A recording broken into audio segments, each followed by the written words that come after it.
Good morning, good afternoon, good evening, whenever you happenstance into this dialogue with the new Untouchables and our friend from the Government Accountability Project that I'll introduce here shortly. We're recording on a very active Friday afternoon, August 29th, 2025, at approximately 5 p.m. Eastern Time. Now, I wish I could have everybody who's watching this just simply plug in where we could all just distill information back and forth because we all know there is a waterfall of things to discuss, to consider, particularly with this prestigious group of people who are experts at the highest levels by which we have to address. And that is really the hijacking of the federal government and, quite frankly, a descent into lawlessness and in unbelievable amounts of ways. And I'm just welcoming in Mark Dan, who's joining us. I'm happy to see here. Hey, Mark. Uh, Hello. hey, Mark, Hey, good to see you. So good to see you too. I'm gonna do quick introductions. We just started recording, Mark. And Okay. the upper left quadrant is June Carbone, the Rabina Chair of Law, Science, and Technology at the University of Minnesota. Right below her is William K. Black. William K. Black, former regulator, prosecutor, economist, and all things expert in financial fraud and things that have pretty much undergirded all of these conversations from the very beginning, including our work, of course, the con. And right below him is Paul Peltier, formerly of the Department of Justice, 3 decades long veteran of being inside some of the most monumental international, global, and national corporate frauds and organized crime for that matter, and is now in private practice and an adjunct professor at George Washington University. Right below me is Lewis Clark, the executive director of the Government Accountability Project, has been there since 1978, and we are honored by your presence. Thank you so much for Thanks. joining us. And right below him, of course, is Mark Dan, the former attorney of Ohio, and of course, in private practice at Dan Law. Now, as I was just saying, Mark, as you came in, I wish I Yeah. could literally have everybody in the country just tap into what we know are the headlines and just everybody foment exactly and distill what we think are the priorities and everything else. But of course, everything is coming at us so fast and furious. But I got to say, there is a bit of a hierarchy, particularly as it relates to this particular broadcast, because we're joined, of course, by none other than Lewis Clark of GAP and what that means.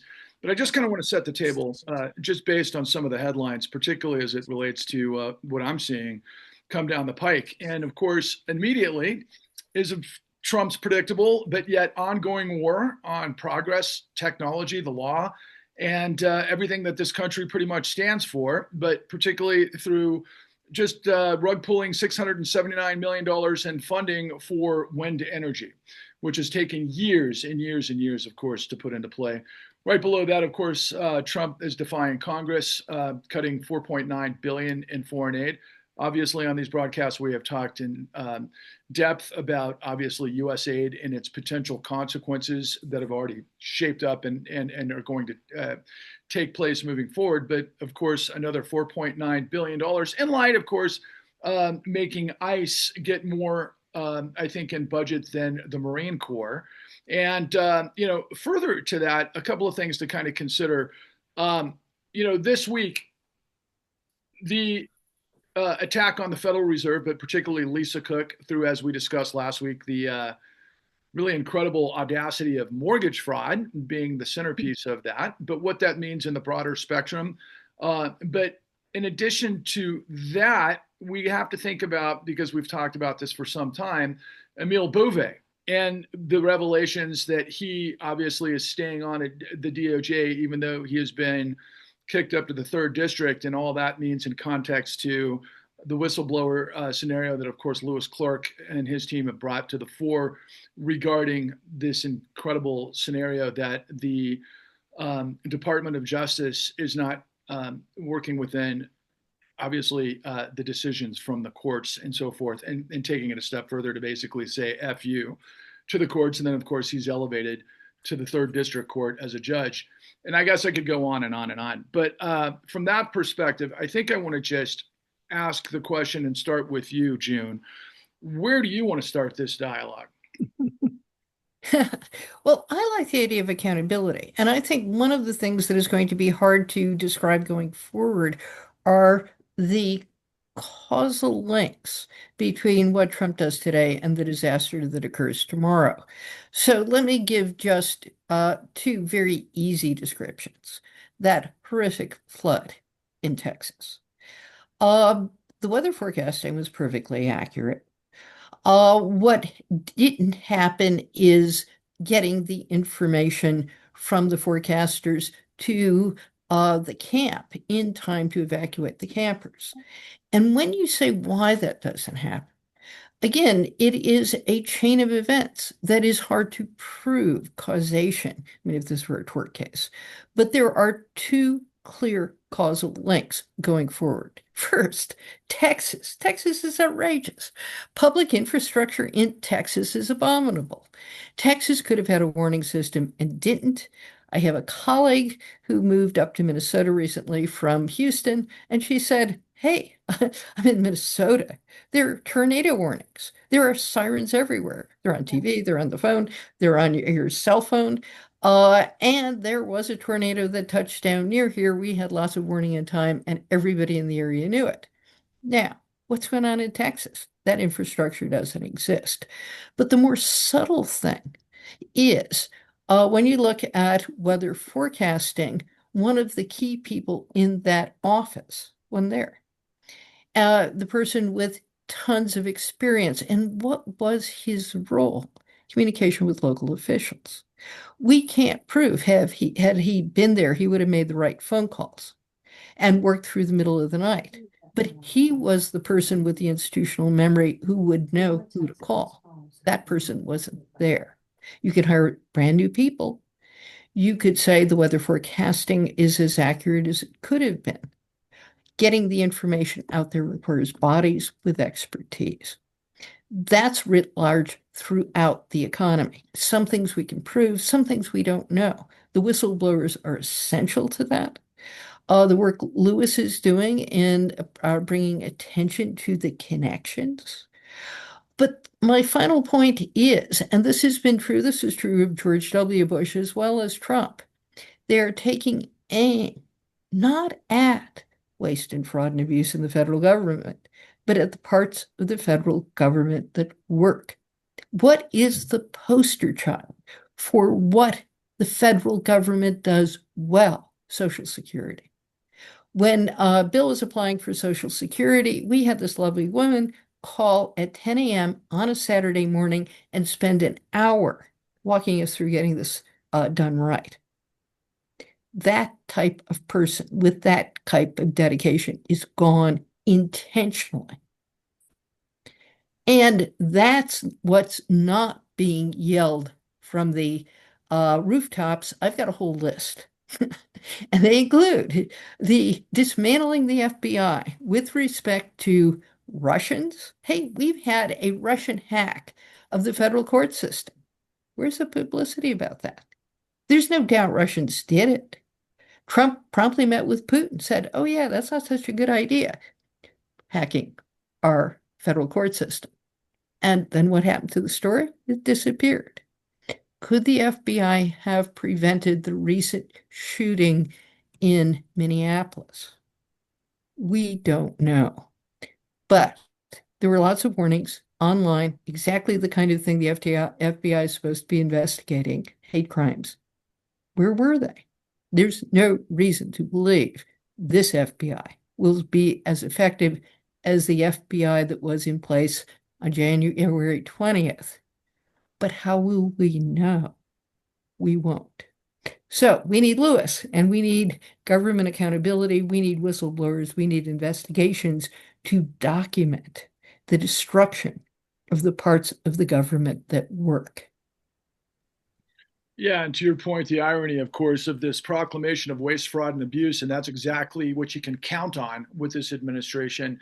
And I apologize. I remiss that I didn't mention, of course, the shooting, and my condolences to you and all of your community in Minneapolis. What a tragic event and irony at that. But Lewis, I'd like to turn this to you, given what June had just proclaimed, obviously, because you guys are responsible for what appeared on the front page of the New York Times this week, in addition to so much else. But as it pertains to Social Security and your whistleblower, can you please comment about that and walk us through the situation?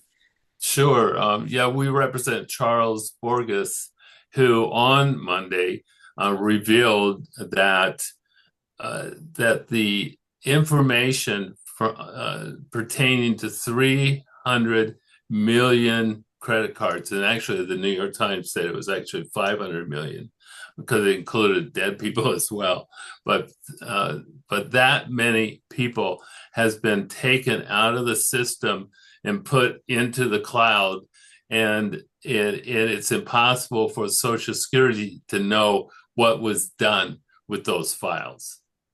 And that's just extraordinary. So essentially every American and others who obviously file Social Security, and this includes information about the people who have cards, their parents, their addresses, health information. I mean, it's an enormous amount of material. It went into the cloud, and one of the team that did this is a 19-year-old person, with very limited education, obviously, and no expertise in Social Security. And yet that he's had that kind of access to the material, and that's what's happened. And we don't know, we have no idea what has happened to that information, who might have accessed this information. And it's certainly extraordinarily valuable information for anyone to have in terms of marketing, and certainly in terms of, the dark side of things.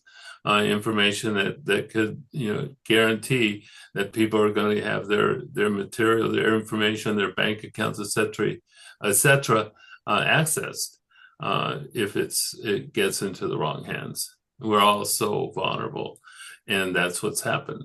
And so, also it's sort of ironic for the moment. It's just about an hour ago, Charles resigned. Because of the conditions that he's now forced to work under at Social Security Administration. And he's a top data official at that agency. Also, what happened this week on the same day, I believe on Monday, is 35 FEMA employees signed a declaration about the illegal activity of FEMA, or the gross mismanagement, gross waste, the public health and safety dangers that were occurring because of FEMA's actions and leadership. And these 35 people who signed this, I think altogether 180 people signed, but 35 signed with their names. Within 36 hours, they were all terminated, probably. They weren't terminated yet, They but were suspended, I think. Yeah. Yeah, they've been put on administrative leave. But in government doing that, they said this is not disciplinary action, which is, disciplinary action is taking some kind of action so that they can, and they're ordered not to talk to anyone at FEMA. They were locked out of their offices, and obviously they were, essentially taken off of any work whatsoever in terms of the agency immedately. And that's what's happened to them. As a matter of fact, within 1 hour, we're filing a complaint with the IG. We're sending a complaint as well to the Office of Special Counsel. Wow. Well, I really appreciate your dignified non-naming of what I'm assuming happens to be what most of us know out there would have been big balls from the Doge sort of introspect. And I'm not looking for clarification, but it's a possibility. This feels like a giant science fiction nightmare dystopia that I've read throughout most of my life. And Bill, going to you from the situation, obviously you've taught us the value, the importance of not only the investigation and the theory, but of course the whistleblowers. And here we are all together.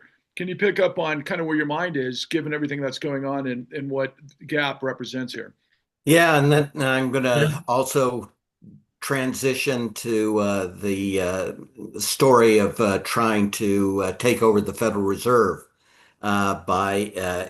through extortion, basically. So, of course, it is the official policy of the United States in writing, even now under Trump, that we are to encourage employees to come forward, federal employees, whenever they see fraud, waste, abuse, negligence, dangers to the public, crimes, etc. And we have an elaborate system, the best in the world in many ways, to protect, where we had actual institutions, the inspector generals in particular, to protect. And we have this at the same time that the administration under the new President Trump, or the resumed President Trump, is saying we don't want to go after even the most serious elite white collar criminals, the ones that bribe foreign heads of state, right? We are simply not going to prosecute. And we have a non-weaponization thing, executive order signed by the president, that says every agency in every administrative thing it does should be very wary of producing criminal liability for those who consciously violate the regulatory actions when they can have criminal consequences. Yet at the same time, they're on a war against three people on mortgages and making criminal referrals. And because irony truly has died, not only are these getting pushed by top federal officials in violation of all Department of Justice principles, by the way. I'll leave that to Paul, but I did relook last night at the manual, the Department of Justice manual, and it is replete with things you're not supposed to do, and the administration is doing essentially all of them. But the irony part, and the death of irony, is the guy who is going, me too, me too. You need to get rid of this Fed official just because of a referral. No adjudication. Even when, again, the Department of Justice manual says even an indictment creates no presumption of criminality. This is a mile and a half, 1,000 miles from an indictment. It's just a criminal referral. And who is adding in? The guy who was so bad, even this Republican Congress would not approve him to be the U.S. Attorney for the District of Columbia, Ed Martin, and who therefore is in charge of the subgroup at the Justice Department, appointed apparently personally by the president, on the weaponization of the law against people. Precisely what they're doing. So the guy who is supposedly supposed to prevent and indeed prosecute anyone in the government that weaponizes these things is in fact a leader in the weaponization of these things, and then adding personal insults about Too Late Powell as a Department of Justice official. Personal insults about someone and demanding that they leave office. Okay? Now, folks who have watched a number of our things will know that the federal agency that I worked under was the first major entity to create a massive criminal referral system. That we made over 30,000 criminal referrals. Just our little agency, the Regulating Savings and Loans, back in the savings and loan debacle. Of those over 30,000 criminal referrals, how many of them were as chicken shit as this? And the answer is none. We would have never made a criminal referral. We never did make criminal referrals on stuff this trivial. How many criminal referrals does the Federal Housing Finance Administration make? Or Fannie Mae or Freddie Mac? Well, they make roughly 150 a year. Again, we made 4,000 a year. Gosh, isn't it interesting that of this teeny tiny number of referrals, in a business that is $2 trillion in size, Fannie and Freddie are both in the ballpark of over $2 trillion in mortgages. And they make virtually no criminal referrals. And guess what? They found 3 Democrats to go after. 3 prominent Democrats. What are the odds that that could happen through any random process or any justice-based process? 0. This is the most obvious hit job in history. And then to say, because we've made a criminal referral, you must resign. You must be presumed guilty, is an absolute obscenity. And they're going to use this on whistleblowers, left, right, and center as well. They're going to routinely go after everything in your life, including mortgages. And mortgages are a good place to start because there's a lot of hyper-technical stuff. And there are lots of people in modern America who have 2 homes. You know, their spouses are in different places, or they work in one place, you know, and their ancestral home that they live in much of the year is in another place. That occurs all the time. What is the probability that of these 3 prominent Democrats they've targeted, there will be any loss to the financial institutions? 0. How much loss has there been? 0. You can see how they're going after the best of us, the whistleblowers, particularly the whistleblowers who had the courage. And again, as a serial whistleblower, the extraordinary courage we are seeing out of these modern whistleblowers is a testament to all that is best about America. And instead of honoring them, promoting them and saying, thank you, you're doing exactly what we told you to do, they will do everything to come after them. And as I say, we will be seeing these mortgage things used broadly against other folks. And who is bringing this? Pulte, who is an absolute hack, who knows nothing about any of these areas, and who is a very prominent donor to Donald Trump. This ain't his job. And again, we need whistleblowers from inside the Federal Housing Finance Administration, which is what Pulte runs. Because I guarantee you, he has instructed them to look for Democrats to do this, to go after, prominent Democrats to go after. And if that comes out through whistleblowers, Pulte is the one that's in potential criminal difficulty. And I appreciate that framing. When you first said who's responsible, my first thought went to, of course, the king of all mortgage fraud, our president in chief. You know, Paul, you've said for literally months that there's nothing to be surprised here because it said it all in Project 2025. And I haven't read the 900-page document. I've, you know, read excerpts and so forth, and I want to delve in and I want to study it. But even then, some of these things that we're seeing, that bill, and obviously, shall we say, I don't know, it just seems like everywhere in every aspect of government as fast as it can. I find myself surprised.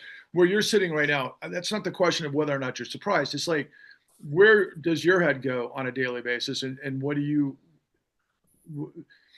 we need to do, I guess?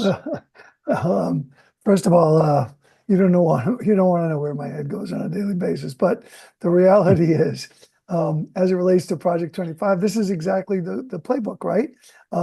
It's a fascistic manifesto that wants to dismember and hollow out the federal bureaucracy. It's not about saving money. It's not about fraud, waste, and abuse.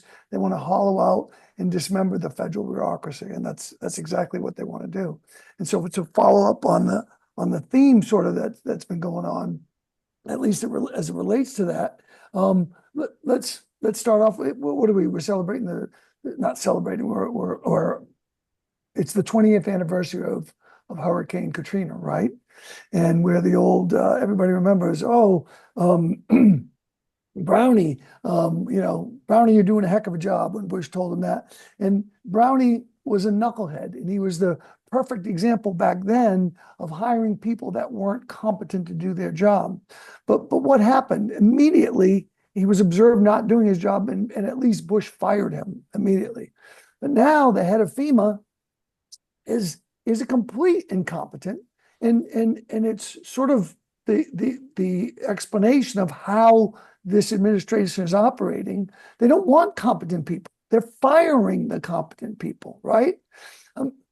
I know someone I was talking to the other day, they were having a contract with FEMA. They were discussing selling this program that sort of followed storms, and it had maps. And they were selling it to him. And they got back to him and said that the head of FEMA had one question. One question. He said, the map still says Gulf of Mexico on it that you're using. Not Gulf. Can you change that? And then we'll buy your product. And so that's literally what these government agencies are being reduced to. Let's look at the CDC, right? If you read the letters that all of those experts and scientists wrote, they said, look, nobody is listening to the experts. RFK Jr. has never met with us, never listened to us, never talked to us before he announces these Project 2025 policies, right? So it isn't about information. It isn't about facts. It isn't about doing the right thing. It's about scuttling the federal bureaucracy, period, end of story, and the Project 2025 agenda. So I think this is it's a very dangerous course, obviously, as we've all talked about. And like Bill said, this lack of expertise and the desire not to have knowledge represents sort of exactly what they want. But within the DOJ and within the referrals, it is so important to have that expertise and experience. And Bill's right. The Justice Manual says you cannot make decisions at all based upon political or anything other than objective criteria. You may not. And when the whistleblowers come, or when improper inquiries made, you're going to see that all these decisions obviously were made based upon political criteria. So yes, it's a road that we're heading down. I think that the reality is those people who are fighting against it in courts of law are going to have ample evidence to show exactly what we're talking about. I mean, can you imagine issuing a policy and never having at the CDC and never having talked to any of the experts? I mean, this was a public health issue. And I think what else was remarkable, I think I heard someone in the administration, I think it was Levitt, the spokesperson, said, the head of the CDC, no one voted for her, and people voted for Trump administration. Well, yeah, the senators voted for her. They appointed her, right? They appointed her and they confirmed her. So people did vote for her in the way it's supposed to happen. So everything is, of course, backwards, but it's purposely backwards. Anyway, that's my thoughts on the back. And there's so much more, and I know hopefully we'll have some time to circle back to you.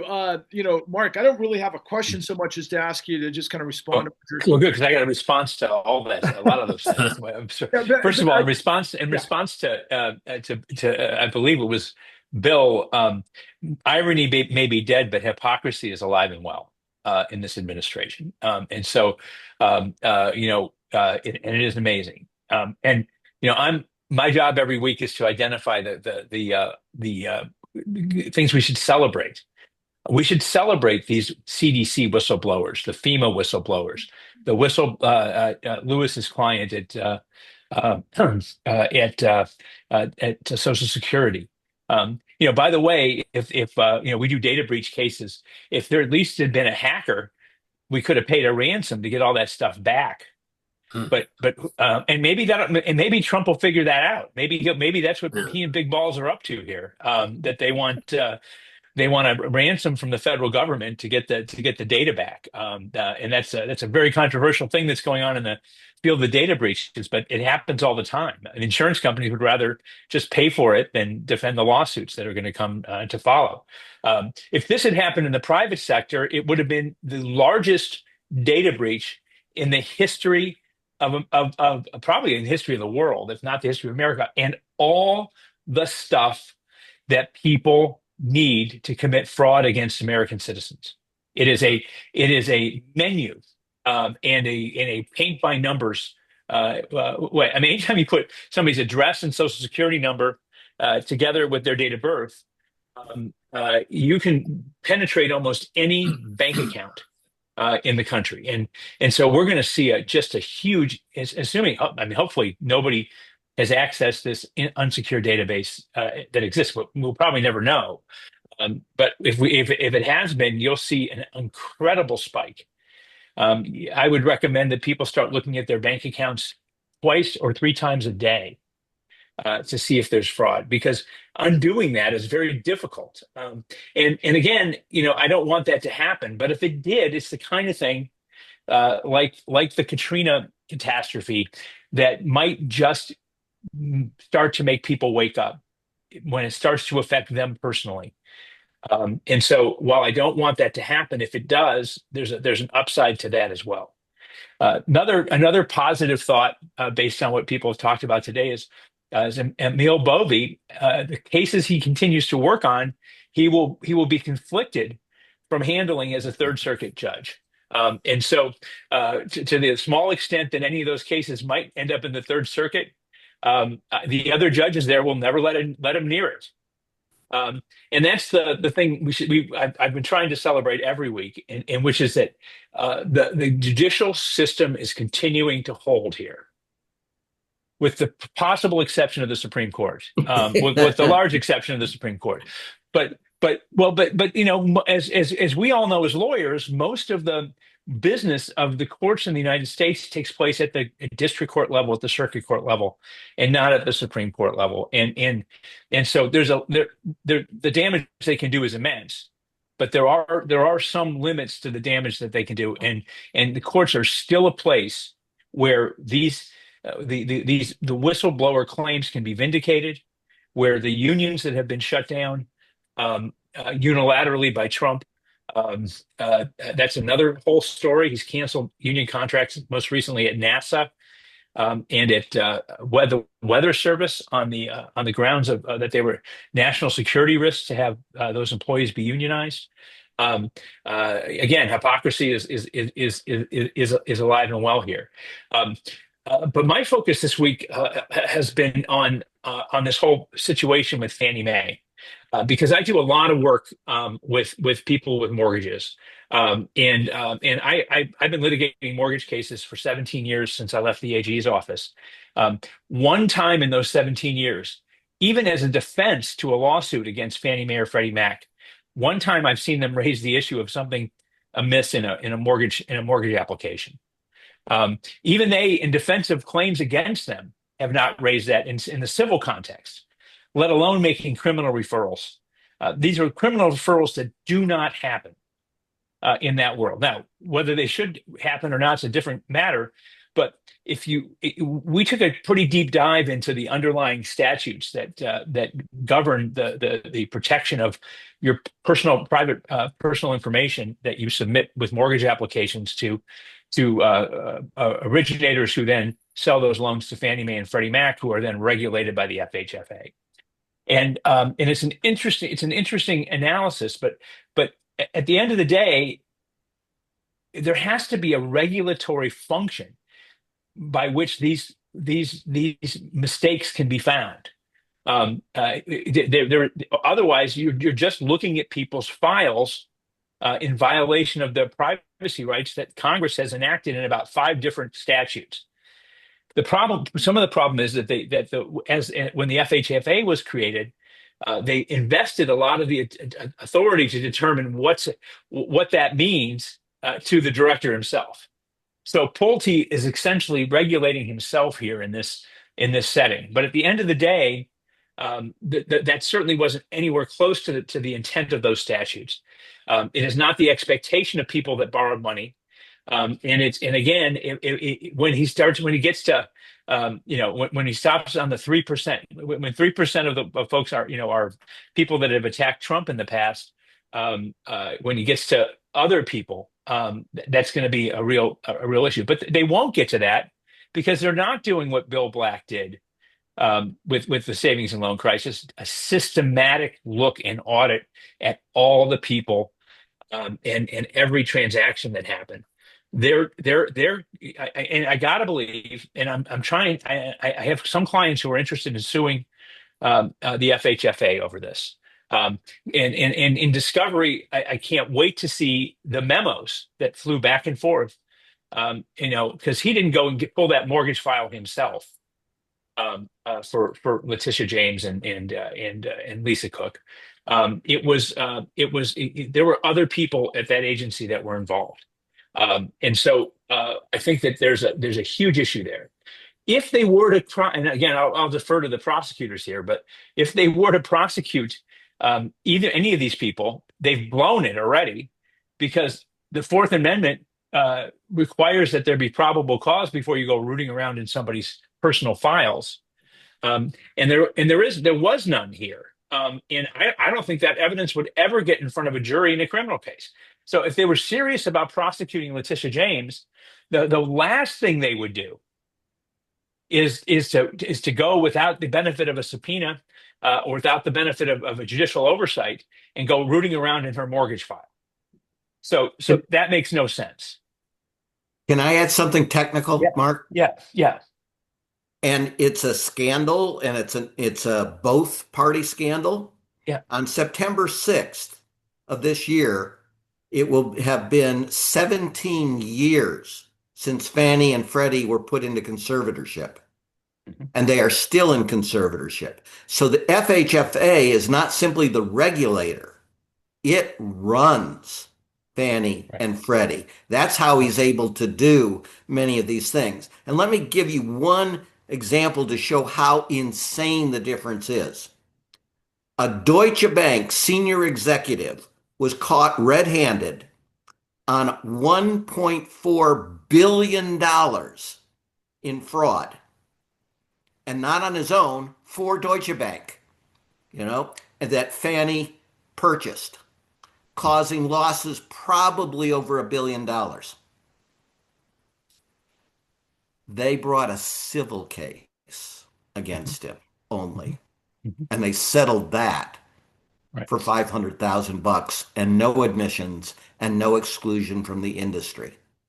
But they want to take these 3 Democrats and have them walk the plank on the basis of a quote unquote criminal referral.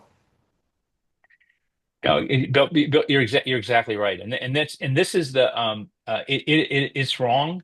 And I spent a lot of time with some reporters this week trying to walk them through, how these statutes work, and one of the problems that we're facing, I mean, besides the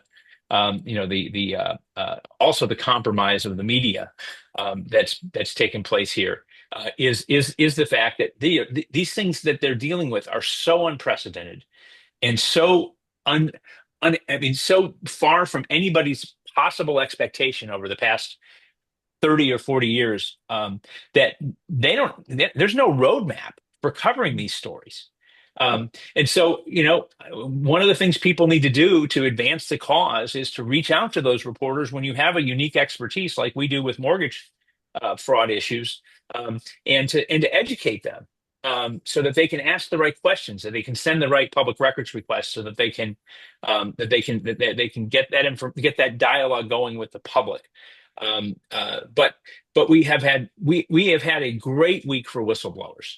Not great for their personal lives, but great for this country that people are standing up. And the issue you're talking about, these referrals or how this happened, was I was following the hearing today. Cook's hearing was actually happening. It may still be going on in DC right now. Yeah. And the whole issue the issue that I was following as they were talking about it was whether or not the simple referral of mortgage fraud was proper cause that the president could use to fire her.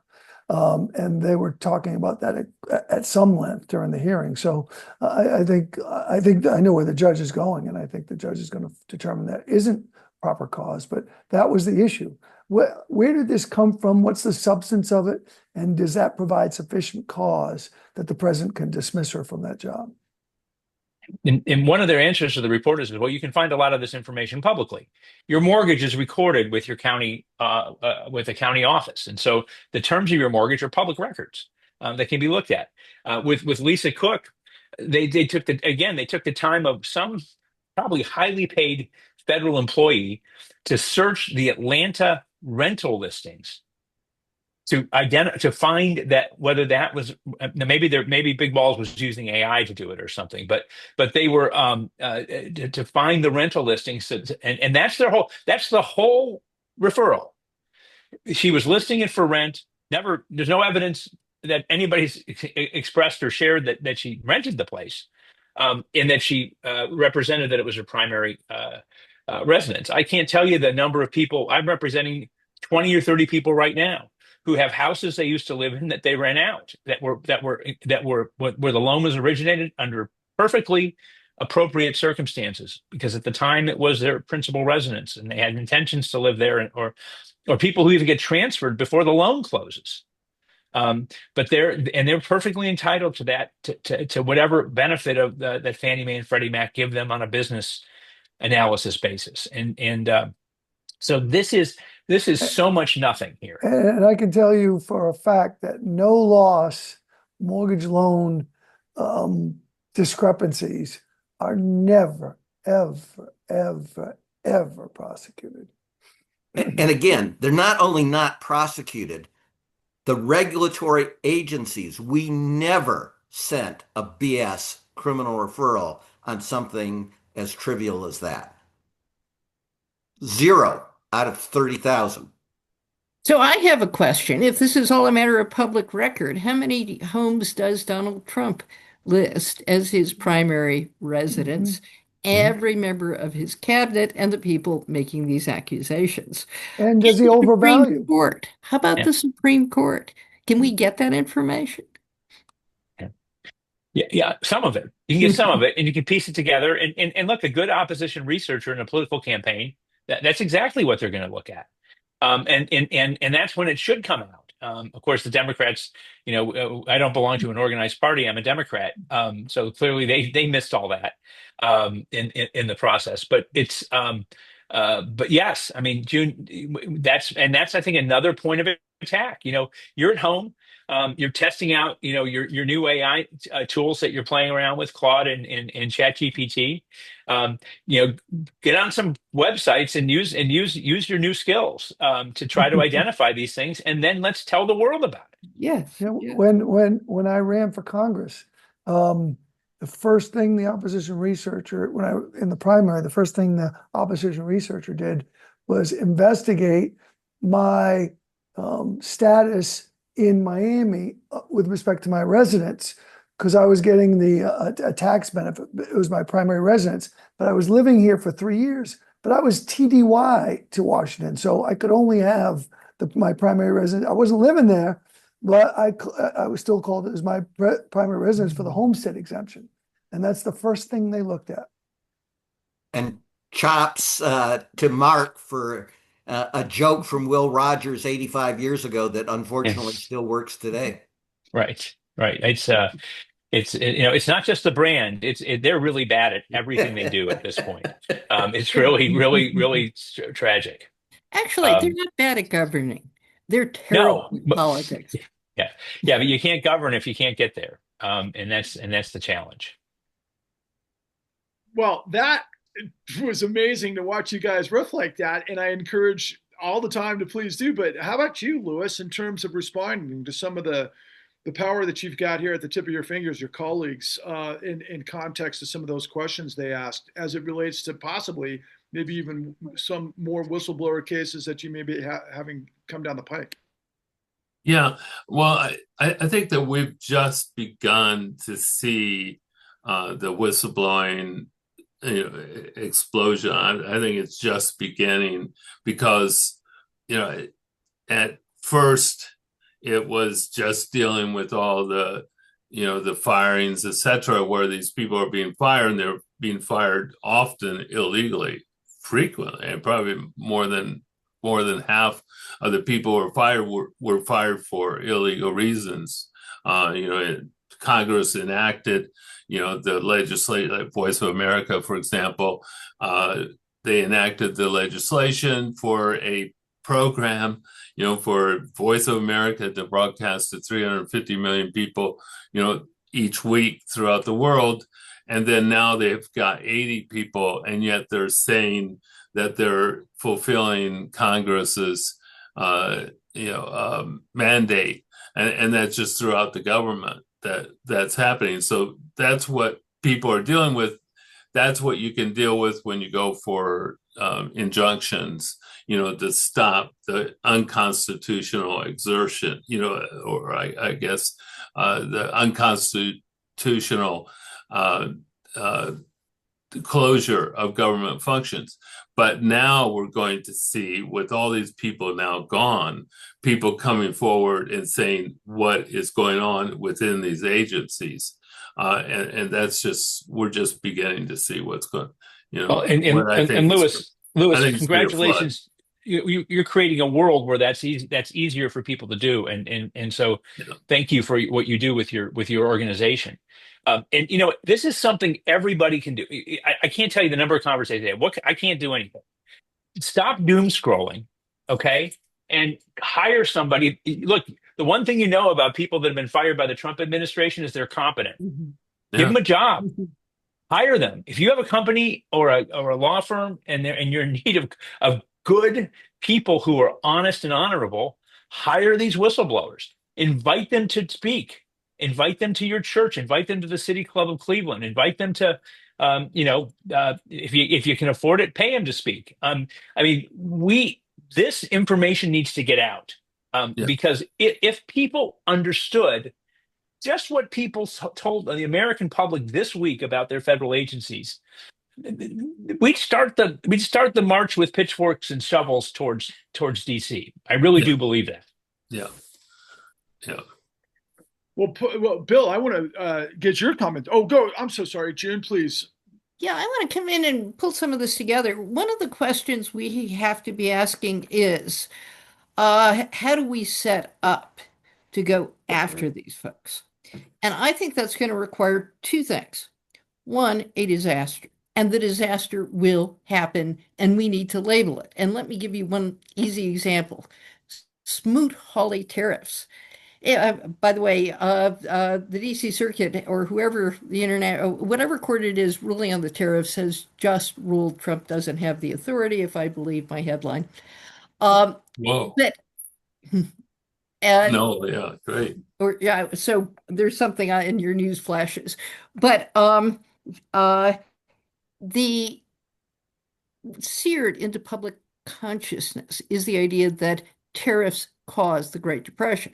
Now, they didn't, but they arguably prolonged it. What's not seared into public consciousness? That Nixon, mucking around with the Fed, touched off the inflation that led to the stagflation of my youth. My memory of it is it was guns and butter, having the Vietnam War without raising taxes, but not messing with the Fed. And that when you mess with the Fed, when you undermine the independence of the Fed, it's not just you're likely to get more inflation. It's when the inevitable crash comes, the authority and credibility of the Fed to rescue us will be dramatically less. And the question we've got to be asking, I mean, this is the disaster I'm predicting. I am beginning to hear, by the way, from people I know in rural areas who are Trump supporters since 2016. They don't like what's happening in their communities. They don't like what's happening in rural hospitals. They don't like what's happening to their children who work for government agencies. Lisa Murkowski is screaming about how NPR is the source of things like tsunami warnings in Alaska. Okay? That's percolating. When there is a disaster, whether it's the next hurricane that hits New Orleans or whether it is the crash in the economy, we need to be pointing fingers. And that pointing fingers also needs to be to figure out how we're going to prosecute the folks who are responsible without it seeming like a witch hunt, given Trump's effectiveness in making everything lawfare. And that, I want to suggest, is the foundation we are building with this series. Well, and I love that because it's going to be up to you, the viewer, to help us, share and subscribe and then get this to everybody that you can, because we've got this incredible firepower of the experts that have been in the trenches for decades, lending themselves to this conversation with this pipeline, of course, of whistleblowers and a plan that Bill Black has brought to the table, that is, the Fight platform and the Restore platform, as well as, of course, all things what Mark Dan has brought to the table. And Mark, I did want to follow up really quickly with something that you touched upon last week, and I wonder if it filters into what Lewis was revealing to us, because you had said, when I think about this inside information of Social Security and all of the ways that it could be used against us in horrific scenarios that are ungodly imaginable in terms of the cost to reboot this entire system. But at the same time, we know of deep fakes and AI and all of these things from Peter Thiel that you're starting to see. Is there kind of a connection here within the federal government with Social Security and what you had kind of been thinking about in terms of bringing a case, maybe? Yeah, I mean, there could be there. Think about how you could power all that data with AI. I mean, frankly, the only way you can manage all that data is with AI in any meaningful way. But you could literally simultaneously be attacking 1 million people's bank accounts at the same time with the right program, with the right programmer doing it. And it's a scary, scary thought about all the possibilities. Really are endless there.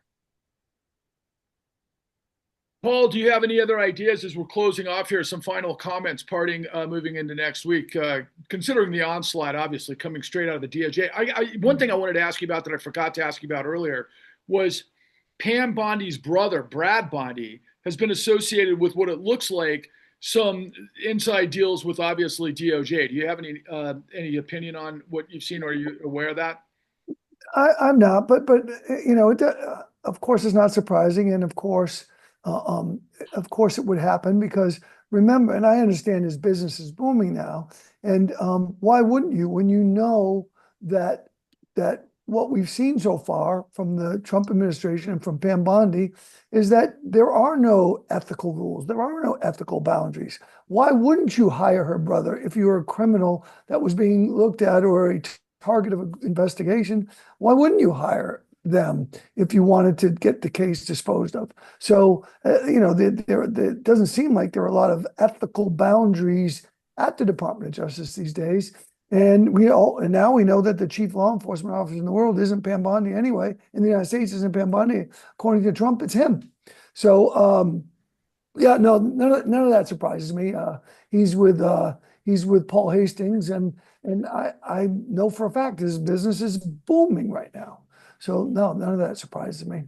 I will say that there are no boundaries at the top of the Justice Department. there's huge boundaries of the people who work there because they have a conscience Of and they have an course. ethical duty, and they have the lawyer client. Of course. The legal standards of being officers of the court. And and just a little hint of what's going to be coming is we are finding now Justice Department prosecutors who are talking to us about essentially illegal investigations. Illegal investigations in terms of their being conducted in the first place, and also illegal investigations in terms of misconstruing what they have found. And I talk to prosecutors across the country routinely, and the morale across the country in all of these institutions is horrible, and that in and of itself will generate whistleblowers, I believe, as well. Yeah. Well, that's huge information. Bill, do you have any final comments? Well, I'll leave it to Paul to give the real expertise on it. But again, in looking at the manual, the Justice Manual last night, I would note that you have a duty as a Justice Department attorney if your ethics are attacked by a judge to report that immediately to the Department of Justice. And then the department is supposed to report you to the bar. Exactly.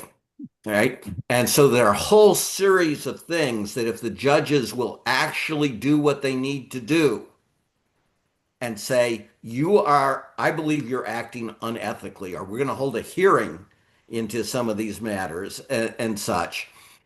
Or if the whistleblowers come forward and say, Fred told me that he did this because our political bosses ordered it, type of thing. There are a whole host of ways this can get into the bar. And the manual also says if you ain't in good standing with the bar, you're gone. You cannot represent the United States of America in any court proceeding, civil or criminal. Since we are talking about Bondi's brother, I believe he ran for the president of the Bar Association in Washington, D.C., and he was slaughtered, overwhelmingly defeated. 90 to 10. I voted no. I voted against him. Oh, you did, Dan? Yeah. As well. As well. And I know so many lawyers who have never voted for an election. Oh, I've never voted for a bar. Exactly. He brought out the vote. That's for sure. Yeah. Well, as in most things, this always reverts back to our work in the comm, because some of the biggest information that we got from, of course, Dick Bowen was the fact that he was on the Federal Crisis Inquiry Commission investigating Dick Bowen's testimony and everything that led to, which is remarkable. So, guys, that hour just went by in a flash. I would encourage everybody watching this, please like, subscribe, and share. If you know somebody within the government at any of these institutions that we've discussed, you can obviously see that we are a resource. You can get information to me. I can get it to everybody here, as well as others that need to hear it. But please make sure this information gets out there as quickly as possible. We meet every Friday to discuss the issues of our day. And I will encourage you to check out our work at thecon.tv, as well as, of course, all things The New Untouchables at thenewuntouchables.com and right here on YouTube. June, were you about to say something? I apologize. Yep. Okay, you're good. So I wish everybody, thank you so much for joining this afternoon, and I wish you the best, and I'll look forward to speaking with you next week. Thank you to all. Happy Labor Day. Thank you. See you later.